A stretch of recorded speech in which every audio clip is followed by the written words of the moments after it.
Hallelujah, Amen. Oral pa ng pathiyan mga ito. Base na nung min petu iniya kapa kantan hian iwang tu tak long kan sila se. Kapa zaina hian Hallelujah, Amen. Nang ma base ngai lo tet ne na sulan pa base na thar lo theng sila. Lal pa nang ma base dan thiam to lo tet ne oral pa base dan sulan pa nang ma min zir ti rang se. Kapa zaina hian helai thu sei dura ron ding chua ka hian thu sei chuan alpa kan lok dan turen alpa kan lok don lo di thil chiang sa le ani ni ma se pa nang ma thu ron se yang che alpa hallelujah amen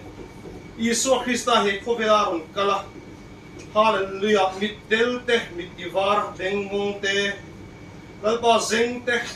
mit hi te kai ho dia pa thil ro pui tak tak ti tu kha kan ne ai nau renga chu chu zai ai thil ro pui tak min ti ti le ro se hallelujah amen kapa nang kan ne na yo mai digan sia long tu kan sia che zaina hian I chen sina tel lo wala pa thu soi te